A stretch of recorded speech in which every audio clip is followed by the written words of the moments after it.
Good afternoon. Thank you for attending our Season 6 premiere of OCHIN Grand Rounds.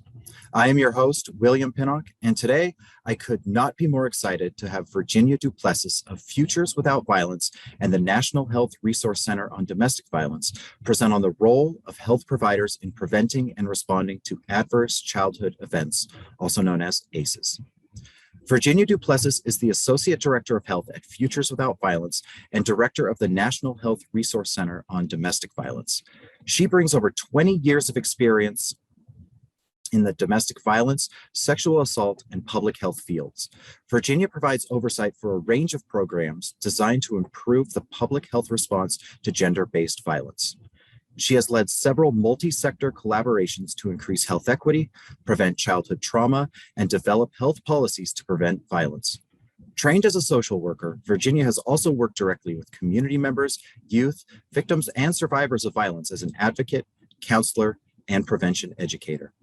She is trained as a birth doula and volunteers at her local public hospital to support birthing people. This session is being recorded. Attendees are muted upon entry, but if you are not, please mute your microphone and pose your questions through the chat box.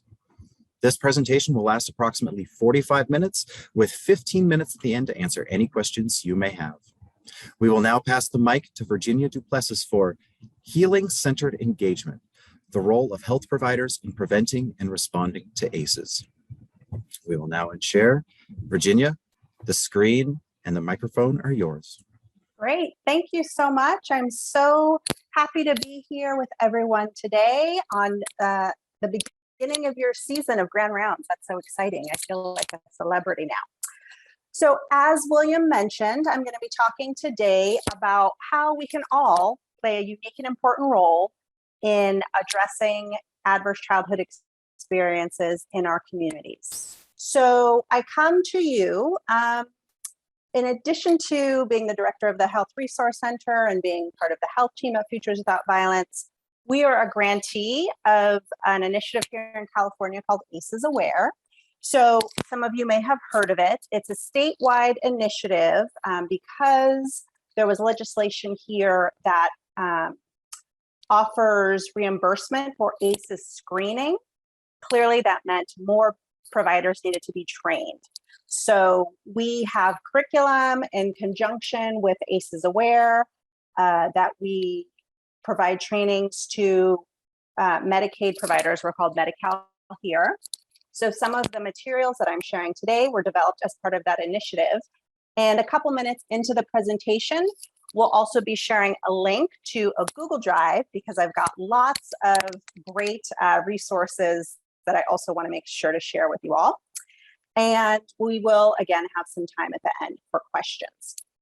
So we just have a very short time together. We're going to dip our toe into the issue of ACEs. So first of all, making sure that folks are able to define ACEs, including how prevalent they are, what toxic stress physiology is, and how this relates to health. Then we're going to move pretty quickly into what we can do once we know more about ACEs, how we can respond, and really thinking about this universal education approach as a patient-centered strategy to respond to health issues and also to promote resiliency. And then really importantly, talking about this stuff with patients and community members can be hard on us as the helpers, as the providers. So we want to identify some strategies to reduce vicarious trauma and promote staff wellness related to addressing ACEs in the workplace. All right, so first off, what are adverse childhood experiences? The term ACEs comes from a study that was done at Kaiser and the CDC back in the late 90s. And it's really 10 categories of experiences, and they fall under these three main categories. So the first category is abuse. That can be physical abuse, emotional abuse, and sexual abuse. The second category is neglect, physical and emotional neglect. And then it was framed as household dysfunction, but now we call household challenges. And those are growing up in a household where a parent or caregiver is incarcerated, experiencing mental illness, substance use or misuse, absence due to separation or divorce, or the presence of intimate partner violence. And what they really found is these kinds of experiences are pretty prevalent. So these are the prevalence rates in California, but they're similar rates all over the country. California is not special in any way.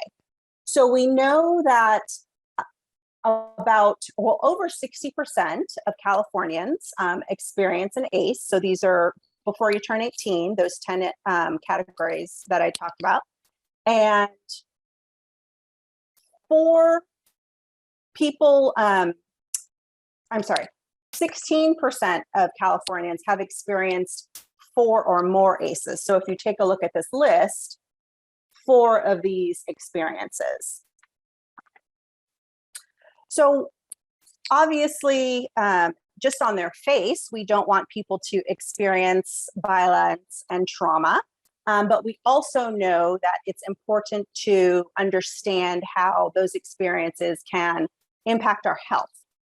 So what we found is that high doses of this kind of adversity experienced during childhood, which is really a critical and sensitive period of development, without having buffering against those negative experiences, that can lead to long-term disruptions of brain development, immune and hormonal systems, and genetic regulatory mechanisms, a condition that we now call toxic stress response.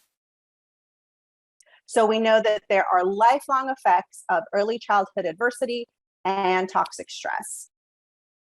So I'm not going to get too much into this chart because I do want to move into solutions, but just to say, stress is a normal part of the human experience. We do need some level of stress in order for us to grow and learn.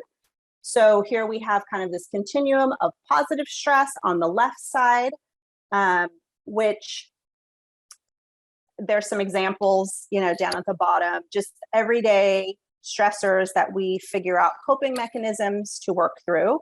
There's tolerable stress that are considered situations where we can adapt and they are time limited. And then there's toxic stress, where, again, taking a look at those 10 categories of experiences, we develop maladaptive responses because these stressors are so intense and sustained. And in that Google folder that is going to be linked in the chat, you'll be able to see the slides and click onto all of these articles in order to learn more about the science. So again, just want to reiterate, thinking about ACEs is a recognition that these can be risk factors in the development of that toxic stress response. And it can lead really to changes in neurodevelopment, in development of the immune system, in the development of our hormone systems, and even in the ways that DNA is read and transcribed. So all of these things together, this dysregulated stress response with neuroendocrine, immune, and genetic regulatory disruption is what is now known as the toxic stress response. And this is what leads to health problems, behavioral health problems, physical health problems. So we just want to understand kind of the science underlying this issue. And when we think about associated health conditions, so this is defined as conditions that have empirical evidence showing the association between ACE exposure and health outcomes. And it really includes a whole range. I think that when people talk about ACEs, there's a quick understanding and assumption of those mental health outcomes. But there's actually changes to cardiovascular health, immune systems, substance use conditions, mental health, And we want to make sure that we are also addressing those in our differential diagnosis. So really thinking about the fact that is a little surprising, the single greatest driver of ACE-associated healthcare costs is actually cardiovascular disease. So we can see here on this chart that experiencing adverse childhood experiences dramatically increases a lot of these leading causes of death, risk for these leading causes of death in the United States. I think, some are pretty surprising, like Alzheimer's, kidney disease. Again, I think people have a better understanding of how it's related to mental health and substance abuse, but maybe not necessarily heart disease. It's, again, that toxic stress response. So that's the bad news. ACEs are prevalent. They can have long-term health impacts. But the good news is we also have science about how to protect people from those kinds of impacts, right? Helping people build resilience. And we're really defining resilience as the ability to withstand or recover from stressors, results from a combination of intrinsic factors and extrinsic factors, as well as predisposing biological susceptibility. So I'm going to share with you some of the evidence-based strategies to help promote resilience and really mitigate that toxic stress. Some of these examples I think are prescribed on a regular basis to help people achieve, kind of their maximum health and wellness. Things like sleep, nutrition, physical activity, mindfulness practices, experiencing nature, going on those walks, having access to mental health care, and supportive relationships. And I think it is really important to talk about the importance for kids to have safe, stable, and nurturing relationships with an adult caregiver. That's one of the strongest, they're called stress busters. So as we think about the fact that many people in our community have experienced ACEs, and we know it has a health impact, we want to address it in our health settings. Of course, we need to have a trauma-informed care approach, which I know many of you are familiar with. So just as a reminder, really thinking through a trauma-informed approach, having a couple of different components. It's really grounded in trauma-informed principles and a team approach. We want to have an environment that is calm, safe, and empowering. We talked earlier about how toxic stress is very dysregulating. And so we want to create health systems and health settings that can help to calm our senses and our nerves. We want to do education about the impacts of current and past trauma on health. So I think that for many patients and community members, they may not have that same information about how ACEs impacts health. And of course, being in a health setting, there are things that we can do to address those health needs. And then some inquiry and response to recent and past trauma that includes on-site or community-based resources and treatments. If there's one thing that I want to repeat over and over again, it's that no one can do this work alone, right? So when someone comes into your health setting, you talk potentially about experiences of violence and trauma, that person would like additional support or wants to get more information. You don't need to be that person who is doing the counseling or, making all of the connections. There are so many folks who provide the kinds of extra supportive services, have additional training. So we want to make sure that you're connected to those organizations that are going to be able to take that additional time to work through some of the needs and desires of your patients. So again, just a little bit more on the trauma-informed care principles. It's really important to make sure that you've established physical and emotional safety of patients and staff. You want to build trust between providers and patients. Recognize those signs and symptoms of trauma exposure on physical and mental health. Really think about what patient-centered and evidence-based care means. Ensure that provider and patient collaboration. You want to bring patients into the treatment process and discuss mutually agreed upon goals for treatment, and also making sure that care is culturally appropriate in regards to a patient's race, ethnicity, background, and gender identity. So one thing that I mentioned is an approach to addressing ACEs in health settings is ACEs screening. So I would love to hear in the chat, how many of you know someone who has ever left something out of a medical history or intentionally misreported information to their healthcare provider? It could be you, or maybe it's someone else. And why do you think this is the case? Why wouldn't someone be just completely open and honest when their doctor or their healthcare provider asks them questions about their experiences? So hoping to see some action in the chat box. All right. So Jennifer says consequences. Mm-hmm. Rachel says, my dad lies to his doctor about how often he falls. Mm-hmm. Clarice says stigma. Yep. Zoe says, I have fear of stigma. Graciela says shame, not knowing what is going to happen next, having had negative experiences in the past. Paula says, you don't want to explain to fear of being judged. Mm-hmm. Carolyn says, doctors judge patients. Carly says, fear. Erica says, shame and judgment, or simply a misunderstanding. Nicole says, patient embarrassment, of course, but also provider doesn't ask because they may not know how to address, or they ask in a way that doesn't invite true transparency. All right.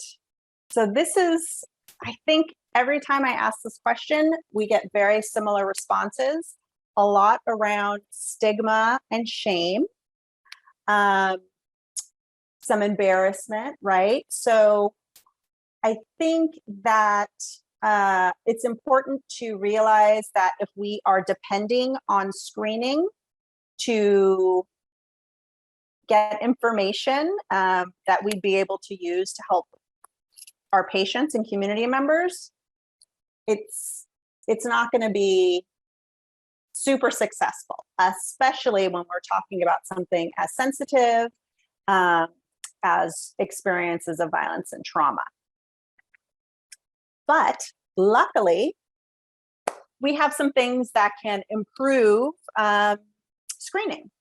So just as you shared, screening is limited by a patient's readiness to disclose. When we talked about, so Futures Without Violence has worked for many years on addressing specifically intimate partner violence in health settings. And in the beginning, we also thought that screening was the way to go. If we ask the question, people will answer, no problem, and we'll be able to help them. Over the years, we've discovered that is not the case. And we also know that screening tools can, because they're yes or no questions, don't necessarily promote a discussion, which is what this really needs to be, right? So in this study from 2016, which took a look at women who were in relationships that were unhealthy or unsafe, and questions about screening questions, the women were more likely to discuss violence when home visiting nurses initiated open-ended discussions that were really focused on parenting, safety, or healthy relationships. And then we also know that universal education about intimate partner violence helps to increase our disclosure rates as well. So based on a lot of this learning, we at Futures help develop CUES, which is an intervention to prevent and respond to experiences of violence or trauma.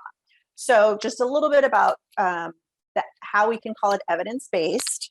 We had a randomized control trial where certain people were asked just screening questions, and other folks were provided with, everyone was provided with, in the intervention arm, was provided with universal education on health and safety, healthy and safe relationships, and offered warm referrals. So if someone did disclose, the provider would connect them with resources if they wanted to avail themselves of it. So the intervention is called CUES. It's a nice mnemonic. The C stands for confidentiality, the U stands for universal education, the E stands for empowerment, and the S stands for support. And the pictures that you see on your screen are pictures of the tools that providers use, patient education materials that are about the size of a business card, and they open up and unfold. And one of the links in that Google Drive has one specifically to Healthy Moms, or Connected Parents, Connected Kids, which actually isn't pictured here, but Connected Parents, Connected Kids is the safety card developed to talk with patients about ACEs. And one thing to know about all of our cards, we develop them in partnership with patients, with domestic violence advocates, and with healthcare providers. A very long iterative process to make sure that the voices of folks that will be using them are considered. So again, thinking a little bit more about CUES for confidentiality, really making sure that patients understand the limits of confidentiality. So before you're going to ask questions, people fear what's going to happen with that disclosure, right? So making sure that patients know what will happen with that information, and also that the questions are being asked in a private area. Universal education and empowerment. So we've really moved from looking for red flags to a universal approach to talking about these issues, because we know they're prevalent, right? So we want to normalize the conversations about anxiety, stress, as health issues that it's okay to talk about in that health setting. And we want to provide information because we know disclosure rates are so low that we want to make sure everyone gets access to support and information. So under an old just screening model, you ask screening questions, someone says, no, this isn't happening to me, you move on. With the CUES approach, you say, we know this happens to a lot of folks in our community. They may be experiencing violence, stress, what have you. So we offer this to everyone.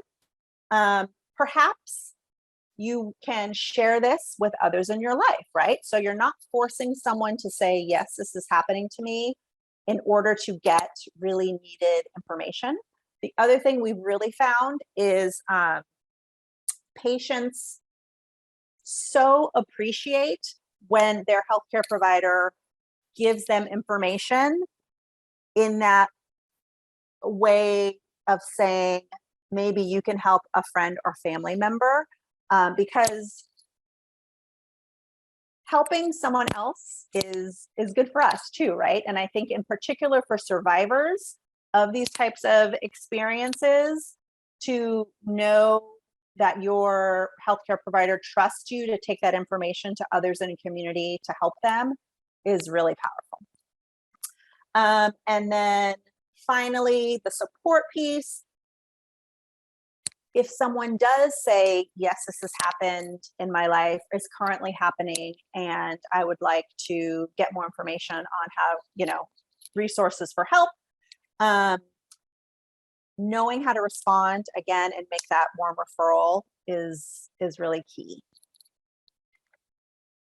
So in terms of how successful this intervention has been, For people who were in the intervention arm, we did see reduction in pregnancy coercion. We saw that folks in the intervention arm were more likely to end a relationship because it felt unhealthy or unsafe. One thing that we really found was, and it's the same for ACEs, patients report that no one's really ever talked to them about what healthy and safe relationships look like. No one's really talked to them about how violence and trauma can impact their health. And so there's really this aha moment, and many people decide to act on that new information. Also, not on this slide, we've really seen for folks who do receive this intervention, which again is just a conversation guided by a small safety card tool, a lot more increase in knowledge of available resources in your community. So again, even if you don't necessarily need the hotlines or counseling services that are included on the as information on the card, being able to pass that on to friends and family has been really an important piece of this. So this is just kind of reiterating what I said earlier. Universal education doesn't exclude those who don't disclose. We know that ACEs are high. We want everyone to get this information regardless of whether or not they feel safe filling out that screening form and checking off yes. Normalizing how unfortunately common trauma and violence is a key step in helping people feel more comfortable and not judged. And really, again, this piece about how it can impact your health. That's why we're talking about it here in the health setting. And here are some strategies that we have both for your health and well-being. All right, so I went through that really quickly. I, again, just want to mention in the Google Drive, we have a number of documents that are specifically for providers to really talk about both the science of ACEs and also the cues intervention that we've used in a variety of settings, home visitation, pediatrics, reproductive health, primary care, in programs that specifically serve the LGBTQ community. We have safety cards that are specific in Spanish for Muslim youth. So really, it's an opportunity to use this framework, which is, it's simple. That's not to say it's easy, but the steps are simple and take some practice. But once you kind of get them down, using these safety cards, we've seen a lot of success. The other thing that I'll say about the safety cards is it's tempting to just like have them in a waiting room and not have the discussion. But what we really found, the key, kind of that special sauce, is the opportunity to talk with a healthcare provider about these types of issues. As healthcare providers, you have a certain, your opinions hold some gravitas, and it really makes a statement if you take just a couple of minutes to talk about these issues. It shows how important it is. The other thing that I will say about asking these questions, having short conversations, we've seen it once people become comfortable with the cards and they have one or two talking points, it can be 90 seconds. I know it might be hard to believe, but really we've heard lots of success with a very short interventions. All right. So next, it's a lot to talk about these issues, and there's just no way that providers aren't also impacted. First of all, having their own experiences of violence and trauma. If we say that one in four people experience ACEs, that means it's among our staff and our coworkers and colleagues. And so we want to just take some extra care in making sure that staff have that extra support, right, against to mitigate against vicarious trauma.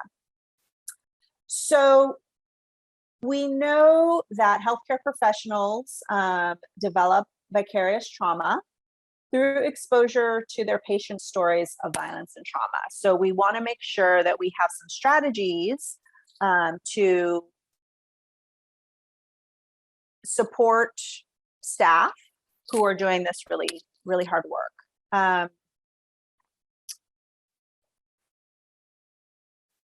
Oh, it's not advancing. Oh, here we go. Okay. So this is from a paper by the American Academy of Pediatrics, which focuses on physician wellness, which of course it can be expanded to all types of providers, not just physicians. But it really took a look at the impact of working with children who have experienced trauma. And this is some guidance from the American Academy of Pediatrics. We see that the effects pediatricians may start to see from repeated exposure to stress can look a lot like what children and families are experiencing, right? So it's kind of mirroring what we see in families. Chronic exhaustion, anger and cynicism, sleeplessness, fear, guilt, hopelessness. And especially now, I think that some of these are elevated, just acknowledging the world that we've been living in for the past 2 years with COVID and the extra strain and stress, especially on healthcare providers. And we want to make sure that we have some ideas for how we can address these symptoms. And we can do that not only through providing the trauma-informed care that we talked about earlier to patients, but having trauma-informed practices in our organization. So we have to practice what we promote with our patients, with our colleagues, right, with our staff. So really thinking about our own workforce and how trauma affects us. I really like this quote that came from a woman named Sandra Bloom, who created the sanctuary model of providing domestic violence services. And she says, trying to implement trauma-specific clinical practices without first implementing trauma-informed organizational culture change is like throwing seeds on dry land. And truly, when we think about how crispy and burnt out people can be if they're not in supportive organizations, you just can't do your best work, right? And provide the best services that you could if you're not also being cared for in a trauma-informed way as a worker. So I really love this metaphor for thinking about how we can promote our own resilience, right? We talked about resilience earlier among patients, but also resilience for ourselves as service providers. And it's a metaphor related to scuba diving, which I have never done. I'm more of a snorkeler myself, but I'm just going to read this because I think it's I think it's a beautiful metaphor. Scuba divers use oxygen tanks to help them survive the sea. They must carefully check the equipment before their expeditions, consistently monitor the remaining oxygen level, and take action to get themselves to safety before they run out of the air they need to survive. And crucially, scuba divers use the buddy system. They do not dive alone. They know that we each need each other. While exposing ourselves to secondary and vicarious trauma, we need to stay mindful of the extent to which our oxygen is being sapped, being aware of what our bodies, hearts, and spirit are telling us in the moment. So I like to think that we have really evolved in our perspectives around self-care and resilience, you know, I think in the beginning, there was always that example of putting your oxygen mask on first. But this is, I think, more appropriate because it's not just putting that mask on and then you're done.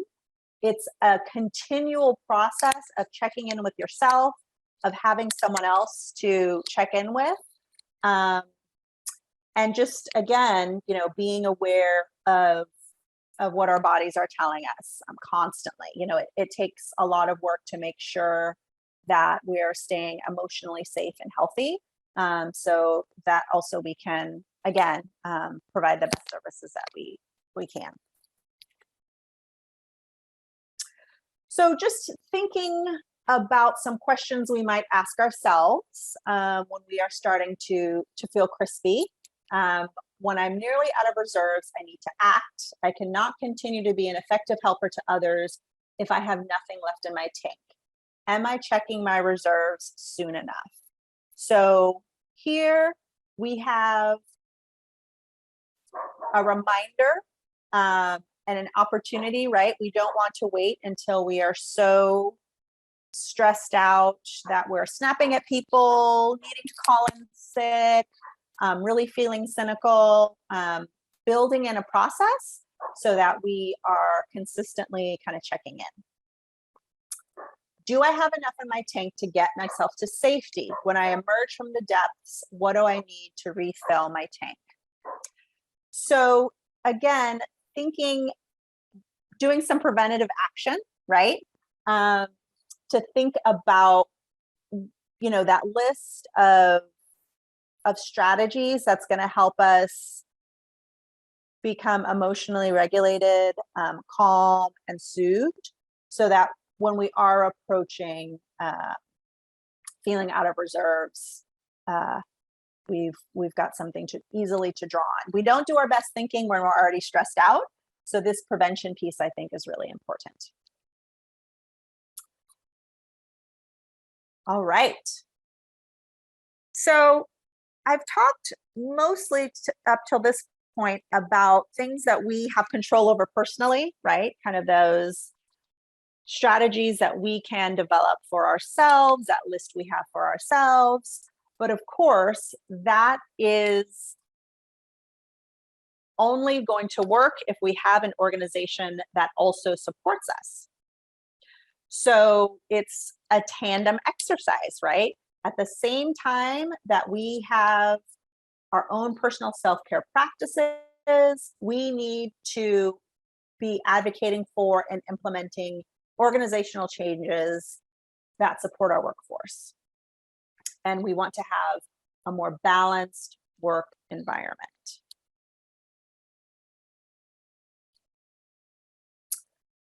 So one of the strategies that we've really found to be very powerful is prioritizing some mindfulness-based practices to help us really increase our resiliency and also be engaged in work. So I know for some folks, you know, mindfulness, it's getting a lot of play these days. There's lots of apps. It's becoming mainstream, I think.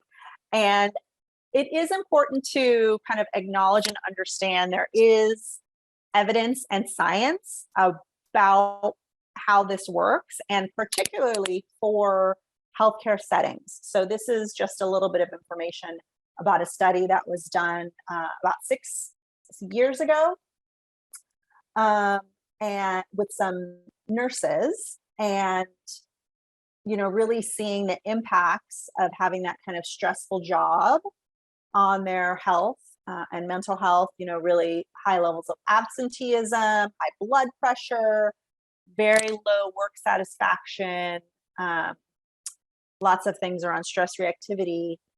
And again, you know, having 1 hour of mindfulness a week for 2 months made a huge difference. And so in this study, organizations were making a commitment to providing this mindfulness-based intervention, and it had an incredible positive impact, reducing stress, increasing work engagement, increase in self-reported resiliency scores, and job satisfaction. So I really encourage you to take a look at the power of that mindfulness-based intervention. So a little bit about mindfulness, and really one of the strategies is this idea of mindful self-regulation, MSR. And we partner with the Erickson Institute, which is an organization that supports providers in really connecting with clients and patients in a way that's very trauma informed, both in that kind of client interaction and also organizationally. So they have created this ABCs of mindful self-regulation. And again, you know, there's a lot of training and resources on how to operationalize this within your organization, you know, making those commitments to ongoing training and support for these kinds of strategies. So the ABCs are awareness, really becoming aware of your own reactions when you are experiencing stress, noticing them. I think that's the first, the key. After that awareness, you want to restore balance, right? So using the strategies that you have to come back to balance, regulation. And then the C is connection, connecting with new awareness. And I think one of the things that the Erickson Institute does really well is think about, you know, how important this connection is.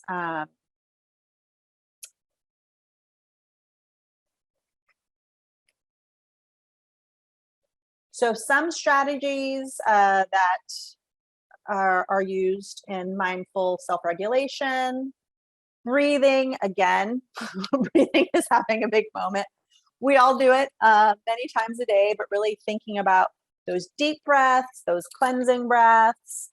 I know that when I'm stressed, you know, I do need to think more about my breathing, getting oxygen to the brain. Grounding, right? So thinking about planting both feet on the floor, feeling connected to the earth, you know, not as scattered and you know, with that nervous energy. Self-talk.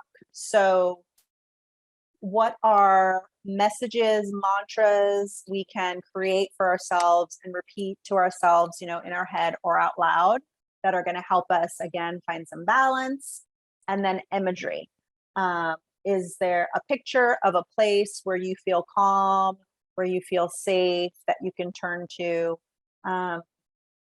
It's funny, you know, William mentioned that I am a doula, and these strategies I use regularly during childbirth, right, to help support birthing people, because I think we can all agree that although birth can be a beautiful and joyous event, the process is pretty stressful. You know, they call it labor for a reason.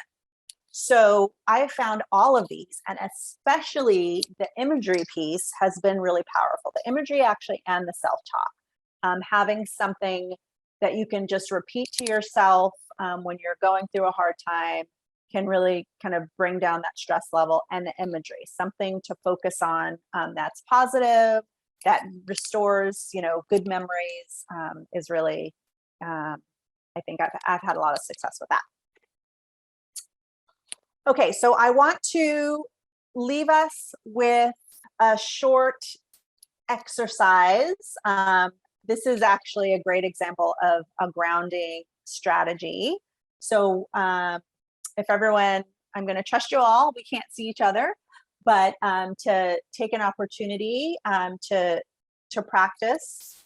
So you want to wrap your arms around yourself, your left hand over your right, and rub your arm. And then switch your arms, right over your left. And rub. You're going to stretch your arms in the air, wiggle your fingers, and shake your hands. And then come back to center. I'm sorry you can't see me providing an example, but I promise that I have done it as well. And I think, doing this between patients when you get off of a phone call can really, again, just kind of help us stay calm and centered. So with that, I will just say, again, we've got tons of resources around supporting staff. There are some good assessment tools that you can start with to really see where's my organization, where's my practice when it comes to organizational self-care. We also have a website called ipvhealth.org that talks very extensively about the CUES intervention. There's also a document in the Google Drive, and also some around partnering with your community-based agencies. And then I just wanted to also provide some links to the ACEs Aware Provider Toolkit. And with that, I will end. Please do contact me if you have other questions or comments. We are available. Thank you, Virginia, for that fantastic presentation and for starting off our 6th season of OCHIN Grand Rounds. And thank you to everyone who attended today's session. Be sure to follow Futures Without Violence on Twitter at @withoutviolence, and follow OCHIN on Twitter at OCHIN Inc. and over on LinkedIn. In addition, head over to ochin.org and advancecollaborative.org to read the latest on our research studies, blog posts, and upcoming events. And don't forget to check out our OCHIN YouTube channel to catch up on our past Grand Rounds presentations. And OCHIN Grand Rounds will be returning November 18th with Dr. Elliot Tolbert, Rose Gunn, and Lindsay Haas of OCHIN as they present on Rapidly Integrating Virtual Care, Findings from OCHIN's HCCN Learning Health System. Invitations to this event will be sent 2 weeks prior to the event, but if you are not on our mailing list and are interested in attending this or any future event, please email me at grandrounds@ochin.org. That's grandrounds, all one word, @ochin.org. So from all of us at OCHIN and Virginia to all of you, have a wonderful rest of your day and stay healthy out there.